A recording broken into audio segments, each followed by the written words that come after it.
हर हर महादेव। आप सभी को हरतालिका तीज की हार्दिक शुभकामनाएं। हरतालिका तीज व्रत हर साल भाद्रपद मास के तृतीया तिथि को शुक्ल पक्ष की तृतीया तिथि को किया जाता है।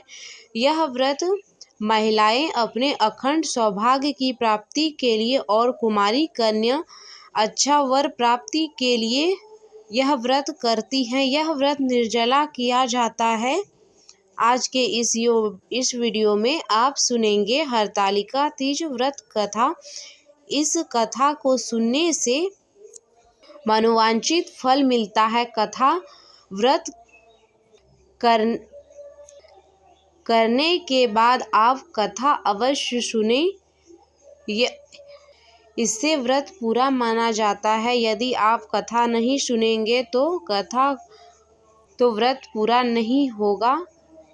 तो चलिए सुनते हैं हरतालिका तीज व्रत कथा।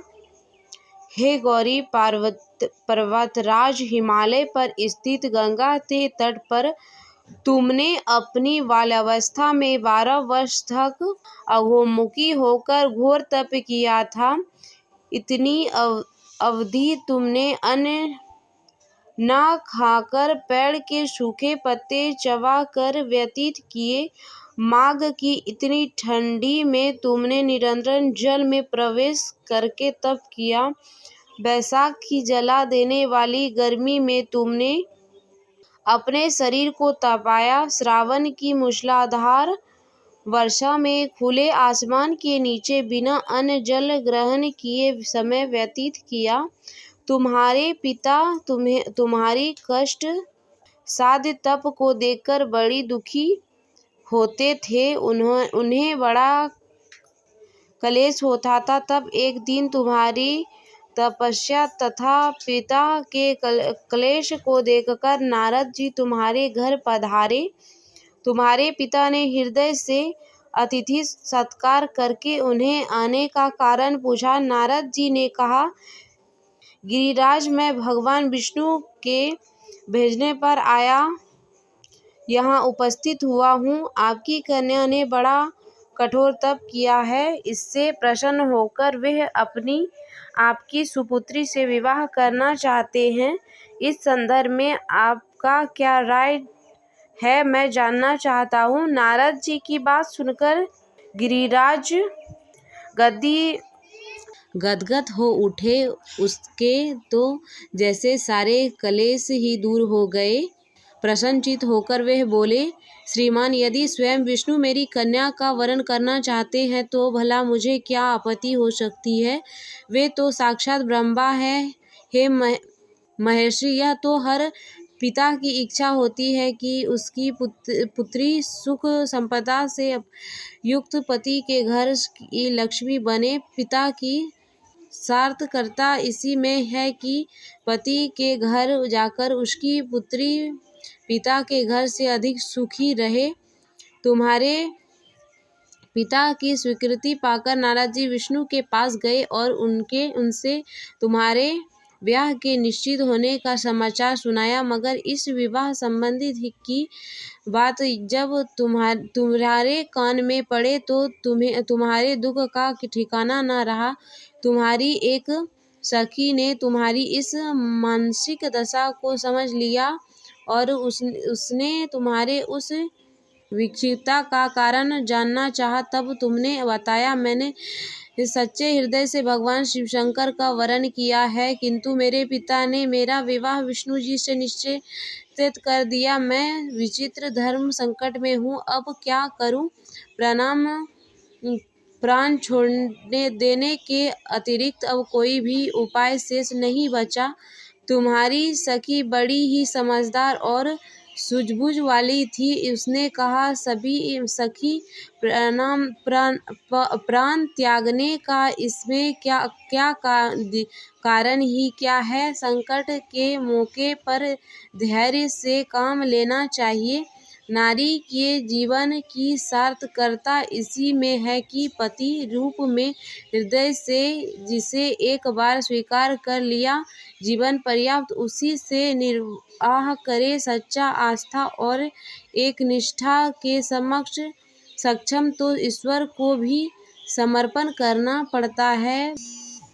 मैं तुम्हें घनघोर जंगल में ले चलती हूँ, जो साधना स्थली भी हो और जहाँ तुम्हारे पिता तुम्हें खोज भी ना पाए, वहाँ तुम साधना में लीन हो जाना। मुझे विश्वास है कि ईश्वर अवश्य तुम्हारे सहायता करेंगे। तुमने ऐसा ही किया। तुम्हारे पिता तुम्हें घर में ना पाकर बड़ी दुखी तथा चिंतित हुए। वे सोचने लगे कि तुम जाने कहाँ चली गई। मैं विष्णु जी से उसका विवाह करने का प्रण कर चुका हूँ।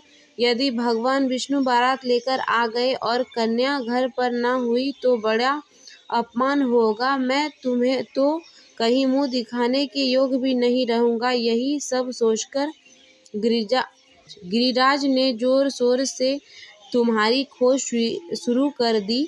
इधर तुम्हारी खोज भी होती रही और उधर तुम अपनी सखी के साथ नदी के तट पर एक गुफा में मेरी आराधना में लीन थी। भाद्रपद शुक्ल तृतीया के हृदय नक्षत्र था। उस दिन तुमने रेत के शिवलिंग का निर्माण करके व्रत किया। रात भर मेरी स्तुति के गीत गाकर जागी। तुम्हारी इस कष्ट साधना तप के प्रभाव से मेरा आसन डोलने लगा। मेरी साधना टूट गई। मैं तुरंत तुम्हारे समक्ष जा पहुंचा और तुम्हारी तपस्या से प्रसन्न होकर तुमसे वर मांगने के लिए कहा। तब अपनी तपस्या के फलस्वरूप मुझे अपने सक्षम पाकर तुमने कहा, मैं हृदय से आपको पति के रूप में वरण कर चुकी हूँ। यदि आप सचमुच मेरी तपस्या से प्रसन्न होकर आप यहाँ पधारे हैं तो मुझे अपनी अर्धांगिनी के रूप में स्वीकार कर लीजिए।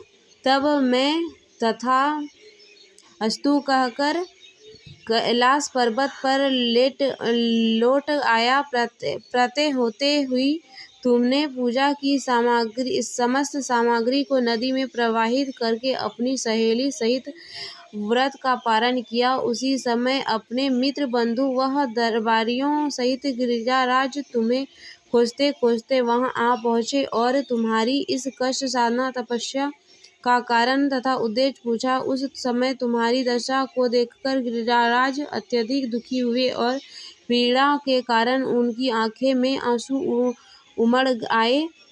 तुमने उनके आंसू पोंछते हुए विनम्र स्वर में कहा, पिताजी, मैंने अपने जीवन का अधिकांश समय कठोर तपस्या में बिताया है। मेरी इस तपस्या का उद्देश्य केवल यही है कि मैं महादेव को पति के रूप में पाना चाहती थी। आज मैं अपनी तपस्या की कसौटी पर खड़ी उतर चुकी हूँ।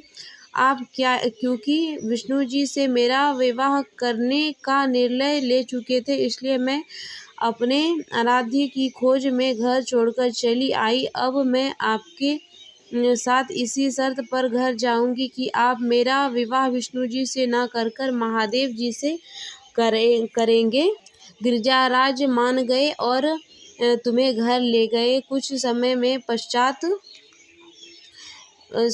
विधि विधान पूर्वक उन्होंने हम दोनों को विवाह सूत्र में बांध दिया। हे पार्वती, भाद्रपद की शुक्ल तृतीया को तुमने मेरी आराधना करके जो व्रत किया, उसी के फलस्वरूप मेरा तुमसे विवाह हो सकता था। इसका महत्व यह है कि मैं इस व्रत को करने वाली कुमारियों को मनोवांछित फल देता हूँ। इसलिए सौभाग्य की इच्छा करने वाली को प्रत्येक युवती को यह व्रत पूरी एक निष्ठा तथा आस्था से करना चाहिए। तो ये थी हरतालिका तीज व्रत कथा।